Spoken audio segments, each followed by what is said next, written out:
Hello दोस्तों, selection point के YouTube channel पर आपका बहुत बहुत स्वागत है। और हम मिल रहे हैं बहुत दिनों के बाद, क्योंकि बीच में कुछ त्योहारों का समय चल रहा था। जैसे आप सब जानते हैं, नवरात्रे चल रहे थे।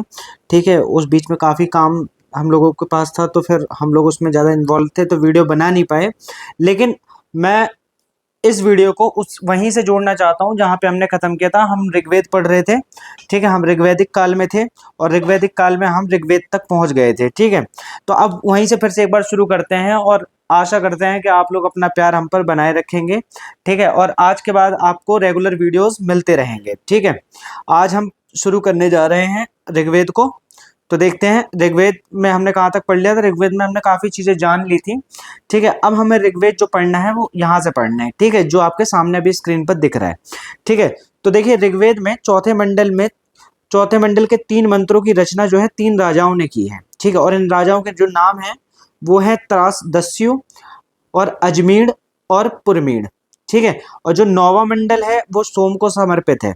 ठीक है, सोम मतलब चंद्रमा को, तो इसे क्या कहते हैं, सोम मंडल भी कहा जाता है, इसे सोम मंडल कहा जाता है। और 10वां मंडल सबसे अंत में जोड़ा गया है।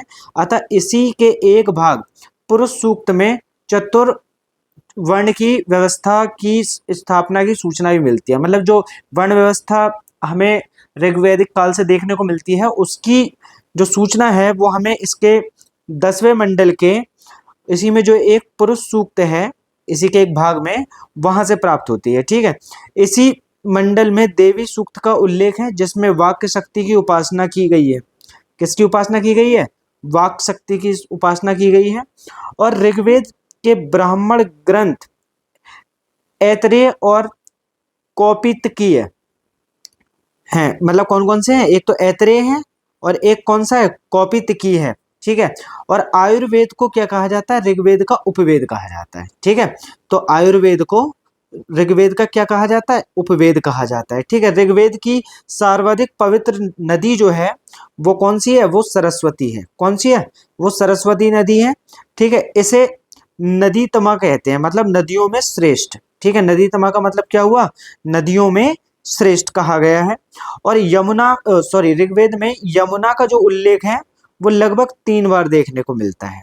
ठीक है, यमुना का उल्लेख 3 बार, और जबकि गंगा, जैसे जानवी भी कहा जाता है, मतलब जानवी गंगा का जो है वो क्या है? एक पर्यायवाची है, उसका उल्लेख 1 बार मिलता है।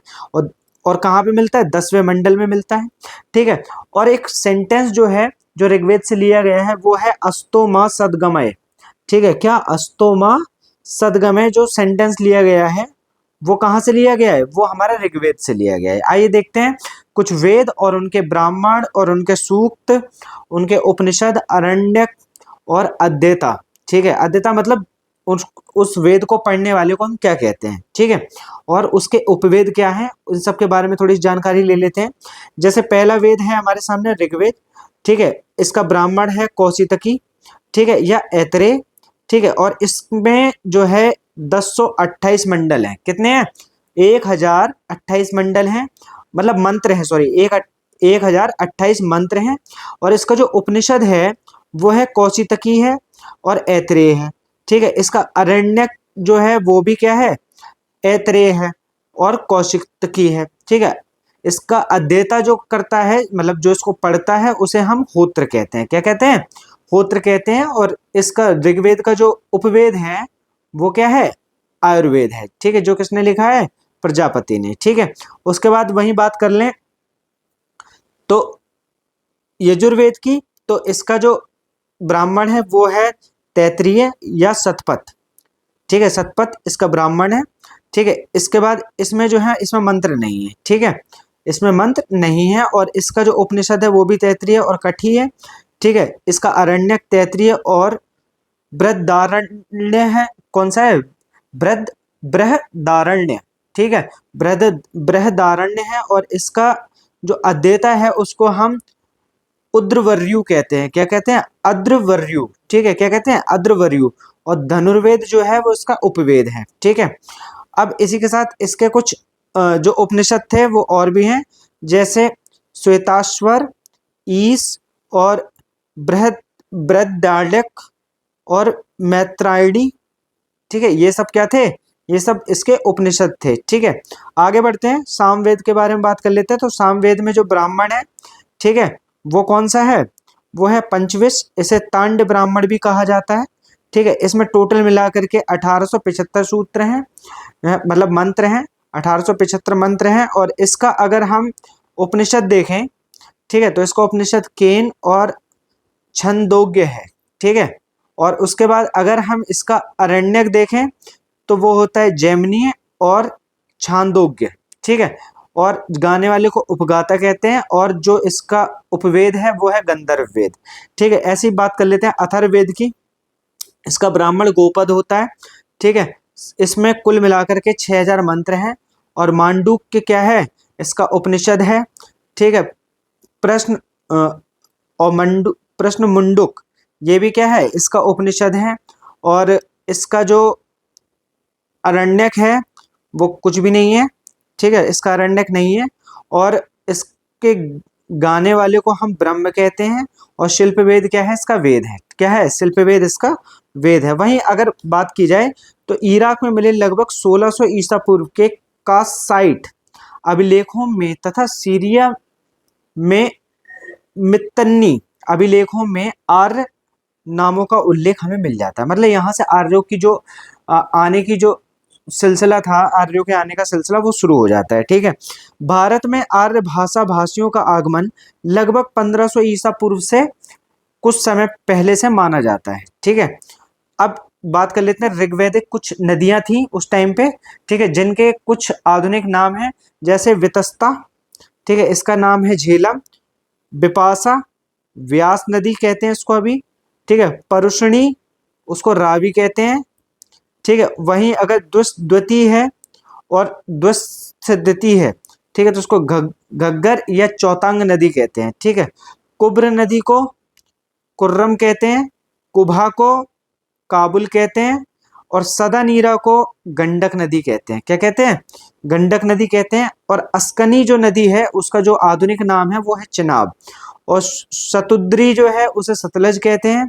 गोलम नदी जो है वो गोमती नदी के नाम से आधुनिक काल में जानी जाती है। वहीं अगर मरुद्धा है उसको कमरू वर्मन कहते हैं। क्या कहते हैं, कमरू वर्मन। वहीं सिंधु नदी जो है उसे सिंध कहते हैं आधुनिक समय में। और सरस्वती नदी को घग्गर नदी कहते हैं। ठीक है, और सुसोमा नदी जो है उसे सोहन नदी कहते हैं। सुवास्तु को स्वात कहते हैं। क्या कहते हैं, सुवास्तु को स्वात नदी कहते हैं। ठीक है, तो यहाँ पर हमने कुछ नदियां और उनके जो आधुनिक नाम है और जो प्राचीन नाम है उनके बारे में बात कर ली है। आगे देखते हैं, कहते हैं कि आर्य शब्द से एक जाति विशेष को समझा जाता है। ठीक है, आरंभिक भारतीय विद्वानों ने इस शब्द का यही अर्थ लगाया है। आर्यों को भारतीय सभ्यता एवं संस्कृति का संस्थापक माना जाता है। तो अगर भारत की संस्कृति और इसकी स्थापना किसने की है ये हमें जानना है, तो उसका आंसर है आर्य। ठीक है, आर्य ही वो लोग थे जिन्होंने भारत के अंदर जो सभ्यता अभी हम जी रहे हैं उसका उद्गम किया। ठीक है, आर्य शब्द संस्कृत भाषा से लिया गया है। इसका अर्थ जो होता है वो होता है उत्तम या श्रेष्ठ व्यक्ति या उच्च कुल में उत्पन्न माना जाता है। ठीक है, तो इसका जो मतलब आर्य एक संस्कृत शब्द है और इसका जो अर्थ होता है वो क्या होता है, वो होता है उत्तम या श्रेष्ठ व्यक्ति या उच्च कुल में जन्मा व्यक्ति कहा जाता है। ठीक है, अब आरंभिक आर्यों का जो निवास है वो पूर्वी अफगानिस्तान है। ठीक है, पूर्वी अफगानिस्तान, पाकिस्तान और भारत के पंजाब तथा हरियाणा से था। ठीक है, मतलब इनका जो निवास स्थान है वो पूर्वी अफगानिस्तान, पाकिस्तान, भारत के पंजाब और हरियाणा से था। ठीक है, ऋग्वेद में अफगानिस्तान की कुर्रम तथा कुभा आदि नदियों तथा सिंधु और उसकी 5 सहायक नदियों का उल्लेख मिलता है। ठीक है, तो इस चीज पे आपको ध्यान देना है कि ऋग्वेद में जो कुर्रम और कुभा नदी है, ठीक है, ये कहाँ की है, ये अफगानिस्तान की नदियां हैं और इनका उल्लेख उसमें मिलता है। और वहीं नदियों में सिंधु नदी और इसकी 5 सहायक नदियों का उल्लेख भी मिलता है। सिंधु आर्यों की सबसे प्रमुख नदी है। ठीक है, जिसका उन्होंने बार बार उल्लेख किया है। ठीक है, अब जो सिंधु है वो आर्यों के लिए सबसे ज्यादा महत्वपूर्ण थी और उसका जो मतलब उल्लेख है वो बार बार हमें देखने को मिलता है। ठीक है, अब बात कर लेते हैं सामवेद। साम का तात्पर्य गान से है, मतलब जो साम है उसका जो हिंदी मतलब होता है वो होता है गान। ठीक है, मतलब गाने वाला, गाया जाने वाला, ठीक है, या गाया जा सकने वाला। ठीक है, सामवेद से ही सर्वप्रथम 7 स्वर सा रे गा मा पा धा नी की जानकारी प्राप्त होती है, इसलिए इसे भारतीय संगीत का जनक भी कहा जाता है। ठीक है, सामवेद के मंत्र सूर्य देवता को समर्पित हैं। किसको समर्पित हैं? सूर्य देवता को समर्पित हैं। सूर्य देवता को समर्पित हैं सामवेद के जो मंत्र हैं। सामवेद में कुल मिलाकर के 1875 छंद हैं, मतलब 1875 छंद हैं, जिनमें 99 को छोड़कर से सभी ऋग्वेद में भी उपलब्ध हैं। ठीक है, अगर 99 को छोड़ दें बाकी सारे के सारे किसमें हैं? वो ऋग्वेद में भी हैं।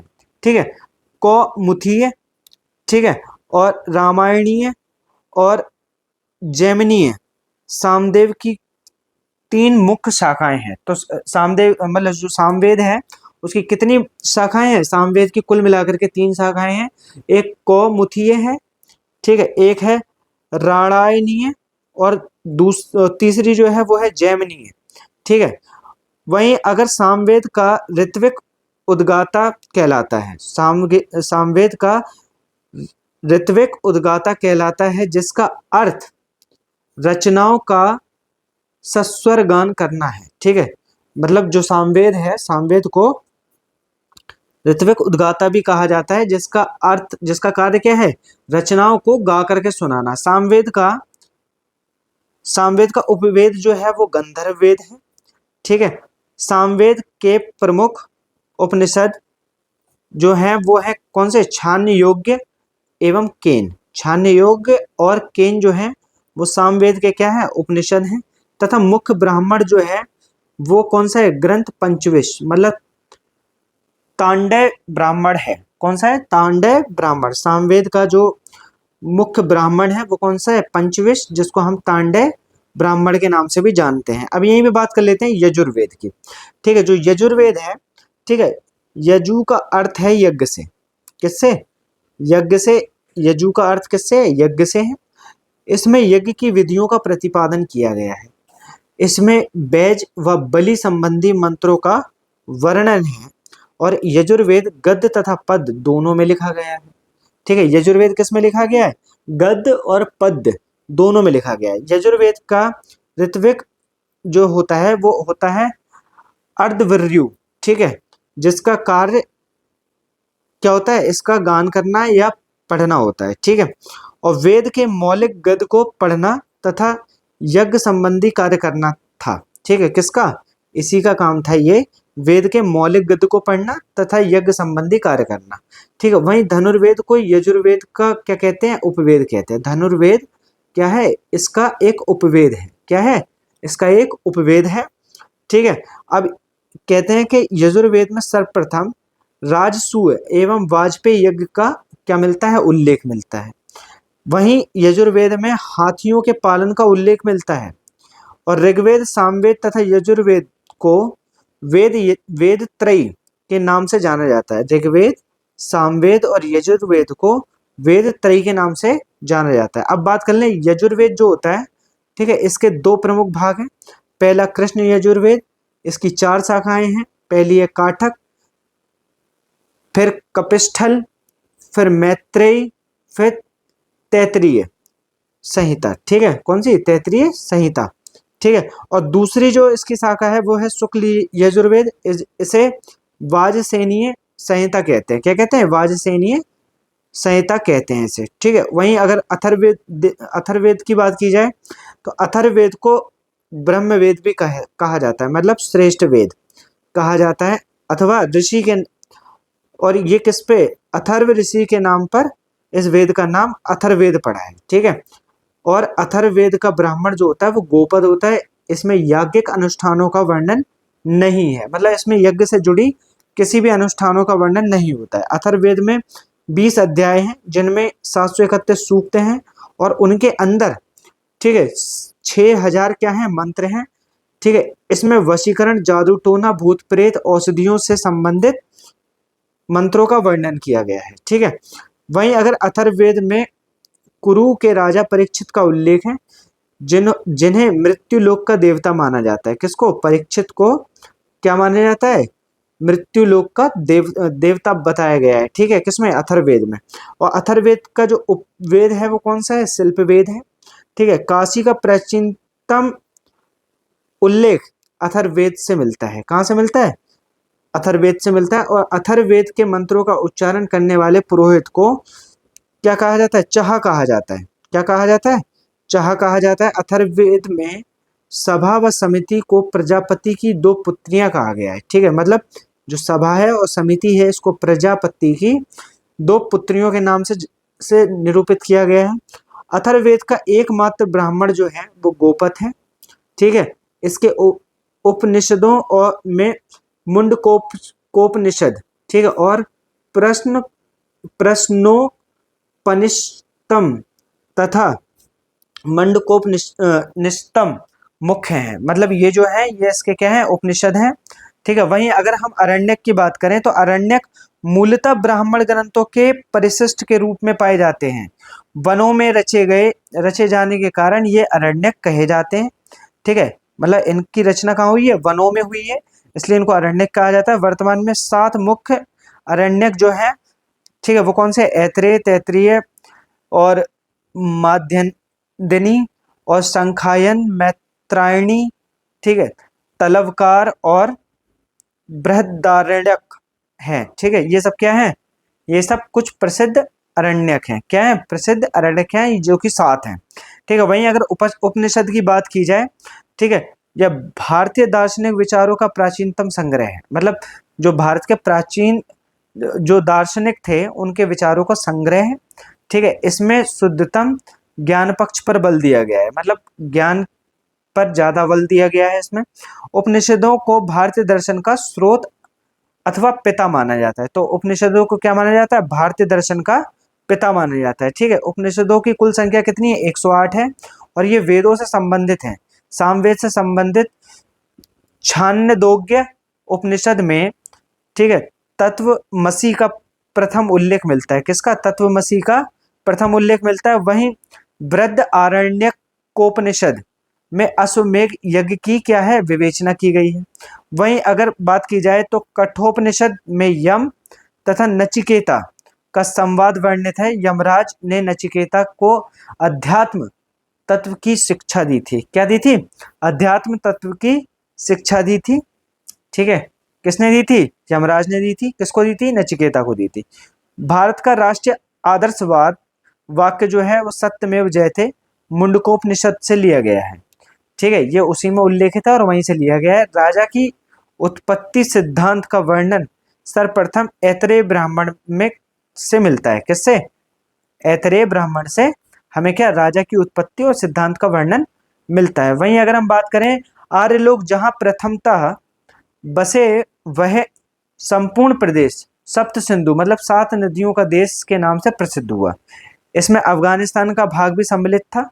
ठीक है, ईशोपनिषद में याज्ञवल्क्य के श्वेत केतु संवाद है।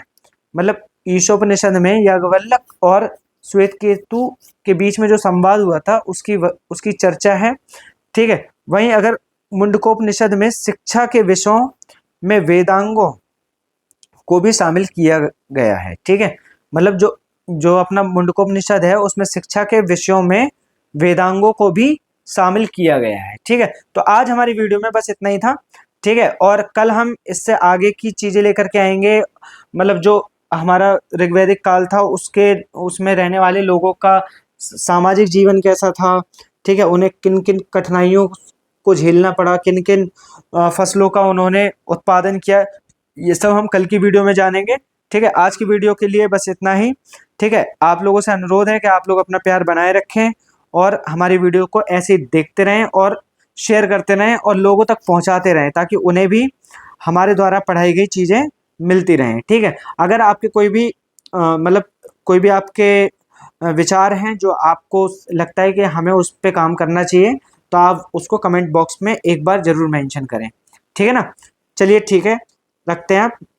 Okay bye.